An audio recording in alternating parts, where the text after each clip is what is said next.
Welcome everybody to today's Intelligent Property Investor Masterclass. Well, we've certainly got a bit of movement across the cities and the regions, which is one of the big things that I want to talk about this week. Now, look, the reason I do these podcasts and little videos on YouTube and on my website here is to help you. They are masterclasses. They are to help you understand what's actually going on and therefore position your decision making accordingly.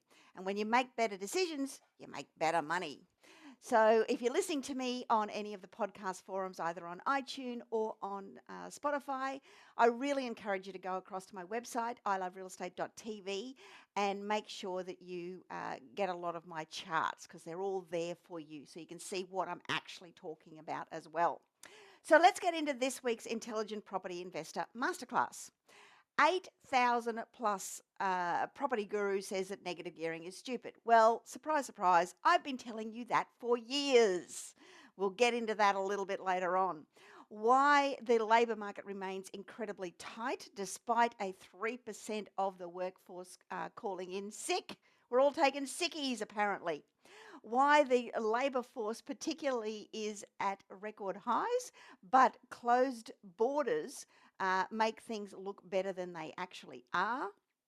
And why regional markets are facing some headwinds. Now, I've been talking about this for a number of weeks as well, including the end of the work from home. Well, it's not really the end of it, but it's certainly coming back into something a little bit less dramatic than everyone has to stay home. But it's still an incredible year that ahead. So let's have a look at the first one we talk about. Omicron fails to dent scorching labour market. I mean, the market that the unemployment rate has dropped back faster than it has for any of the previous downturns in the economy that we've seen over the last 40 odd years. Take it right back to the 1980 recession or the 1990 recession, or the wasn't quite a recession in GFC, in the 2008, 2009.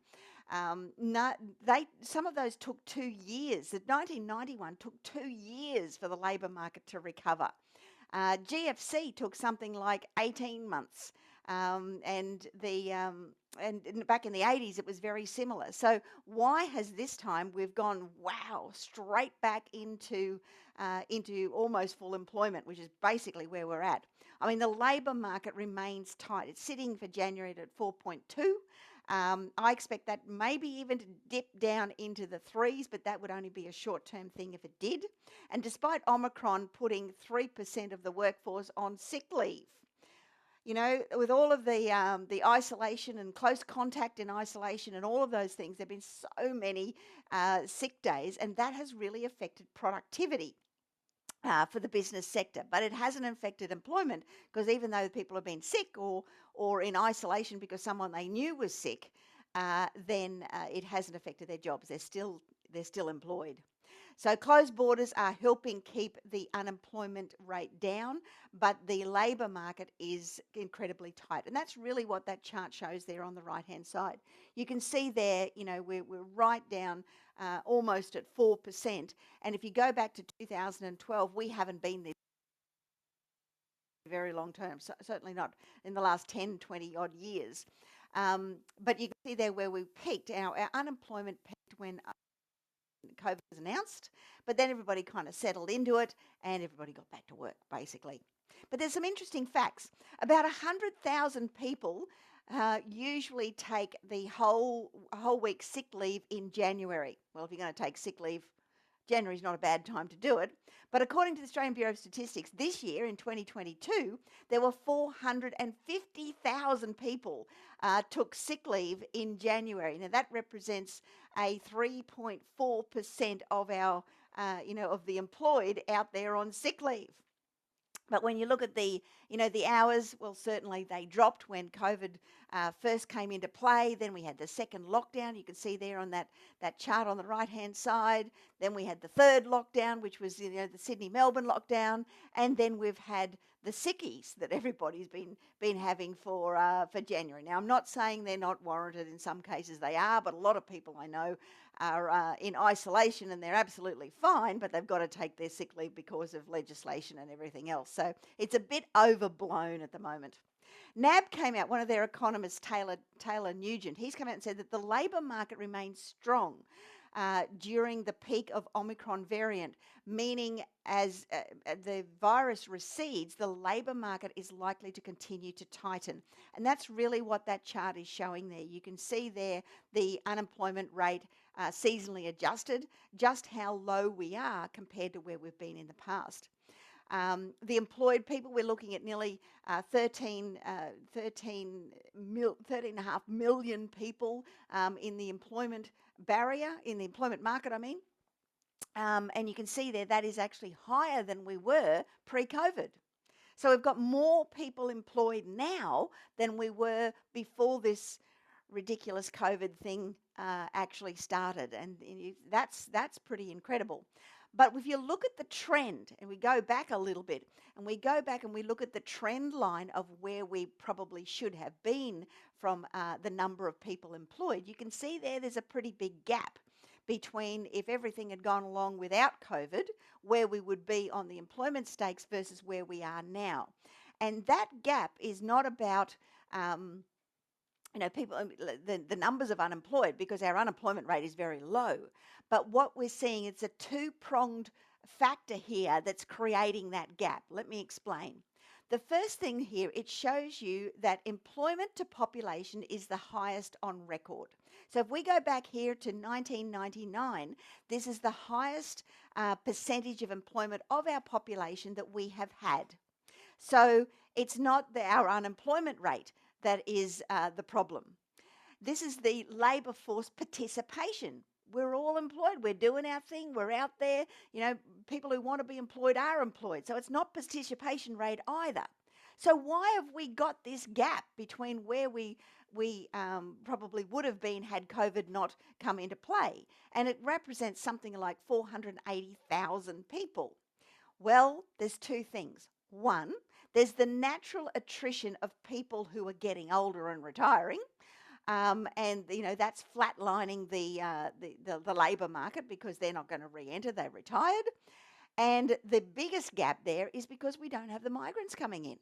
So because we've got no migrants coming in and taking up a lot of those positions, we simply are short. We're short of people to fill the available vacancies. And a lot of the job ad indicators that you see with Seek and the others, they all show that there's so many jobs that they're just not getting the applications for.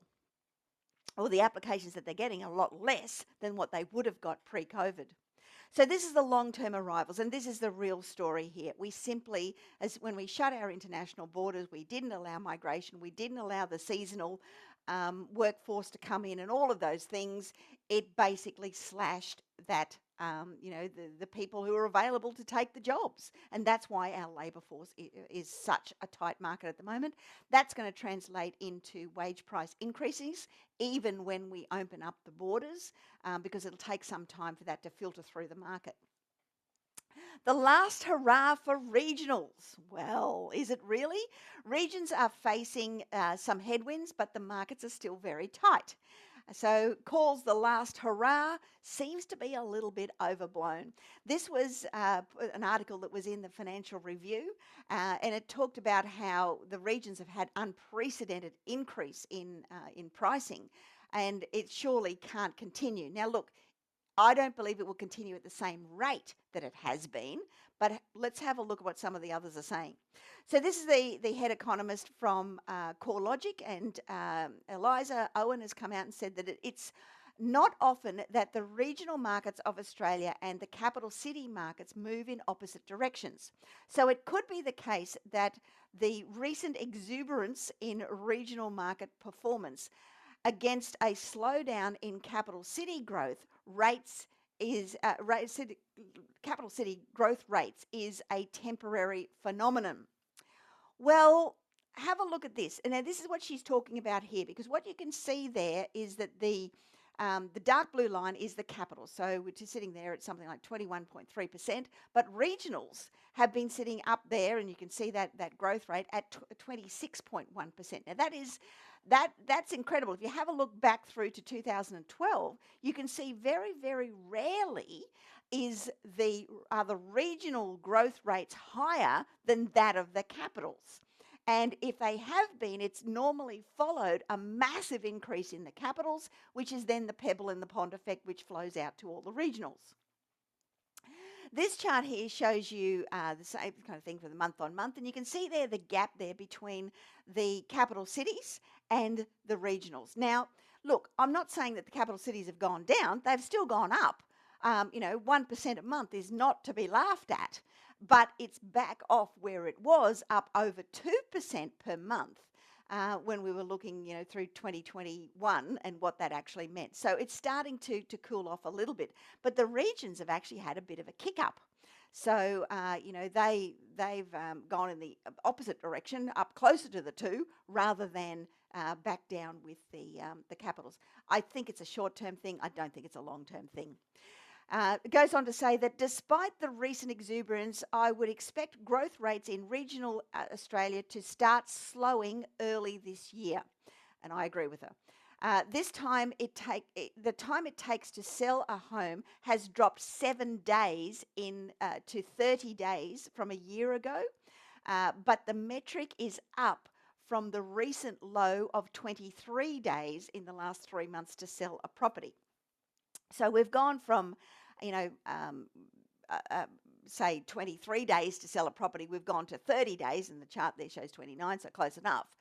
Whereas in the capital cities, we're looking at 25 days. But go back, look at where we were back in 2012, 2011, 2014, 15, 16, 17, 18, 19. We were up 60 to 80 days on the market in a regional area. So we are incredibly low. There's a long way to go for these markets to kind of stabilise. And even Lewis Christopher from SQM Research, he says, more aggressive demand by employers on a large scale for staff to come back to working full time could potentially slow the regional housing market sharply. But at the moment, I'm not seeing any signs of this happening, and I'm not either. So even though there's been a bit of a call back to the office, stop working from home, come back to the office, it's really not affecting any of those regional markets yet. This here shows you the regional movers and the population flows from the capital cities to the regional areas, and it's significant.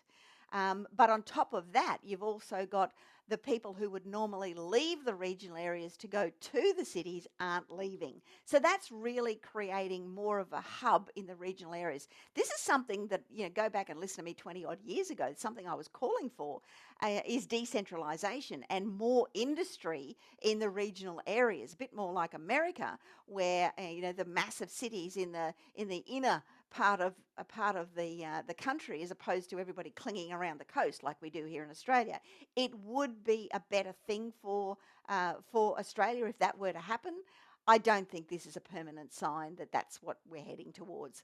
But it's interesting when you look at regional. What's regional? Well, it's not really regional when you look at this, because the Gold Coast is considered regional, the Sunshine Coast is considered regional, and they're the top 2 markets where people are moving to. So that's a lifestyle change. Geelong comes in there, Wollongong and Lake Macquarie. They are the top 5 regional areas that people are going to. So it's very much a sea change that you're seeing there. All of those places are on the sea, on the coast, and you're also seeing a bit of a movement on a lifestyle basis as well. So I don't think it's going to fulfill my dream of decentralisation to the regional areas. It's certainly, Gold Coast and Sunshine Coast don't count as far as I'm concerned. That's southeast Queensland. And Rich Dad's come out during the week and said that negative gearing is stupid. Well, surprise, surprise, I have been telling you that for 20 odd years. Negative gearing is tax-driven poverty. It came into play when negative gearing came into legislation back in 1985.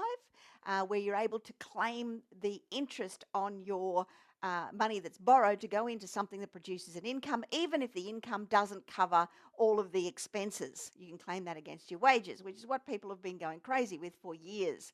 Why on earth would you go out and buy a property on purpose just to lose money? But that's what people have been doing. Now, I want to show you a chart now which shows just how ridiculous some of the negative gearing actually is. This is a chart of the tax bracket that people are in and how many people are actually negative gearing. Get a load of that bottom bracket. People earning less than $20,000 a year, there are 204,000 people who are negative gearing that earn less than 20 grand. That is stupid. And as you can see, as you get higher in the income stakes, the numbers actually start to come off because people get to the point where they go, oh, I actually need to be making money here, as opposed to, losing money on purpose, which is what negative gearing actually is. The 20 to 37 tax bracket there's 100 and nearly 80,000 people in that bracket that are negative gearing. The 37 to 80,000 bracket, there's nearly 500,000 that are negative gearing, and then it starts to taper off. The 80 to 180,000 bracket or tax bracket there's 313,000 people negative gearing, and over 180,000 there are 70,000 people who are negative gearing. Now I just want to show you a little compare the pair here. Now some of you might have seen this before, but paying tax is actually good, because the thing is, if you're paying tax, well, you must be making the money. Let's go out there and make money, and then we'll deal with the taxes, not go out and lose money on purpose, and then so you don't have to pay as much tax, because for every dollar that you lose, you only save 30 cents. You're losing 70 cents in every dollar. And this little exercise here, really shows you that. Let's take two people. We've got Kevin and we've got Julia. Beg your pardon, I thought we had Lisa. Now, they both go out and buy a property. Kevin buys a negatively geared investment property, and Julia buys a positively geared investment property. One 10,000 negative, one 10,000 positive. Let's assume that they both earn $100,000. When Kevin earns his $100,000, he can deduct the 10,000 negative gearing against that, so he only pays tax on $90,000. At the end of the day, what he actually gets in his hand is $70,283. Julia, on the other hand, she also earns $100,000, but she's got to pay tax on $110,000. Heaven forbid.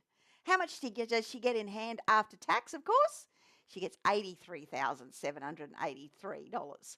So she's $13,500 better off for concentrating on positive gearing rather than negative gearing. So heed those messages.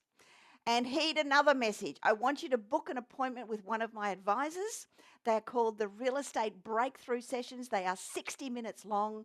They are free, and there's only a few available for you this week, so make sure you take one of them up. Write it in your diary. Make sure you come armed with your goals so that they can talk to you about those and what it means to achieve those goals and how we can help you do that. Now look, we don't sell properties. That's not what this is about. This is about helping you make the right decisions in order to achieve your goals. And my advisors there are going to be able to help you with that. Now, all you need to do is, if you're watching me on YouTube, you can probably click on the links down here. Otherwise, go to iloverealestate.tv/questions/ I'll just say that again, iloverealestate.tv/questions/ and you can take one of those special advisory meetings. That's it for me this week. I hope you enjoyed it. I hope you got your head around some of the facts there and what it means. There is still a lot of upward pressure on pricing, so you don't want to be mucking around dilly-dallying in this market. It's time to take action. I'll catch you again next week, guys. See you then. Bye now.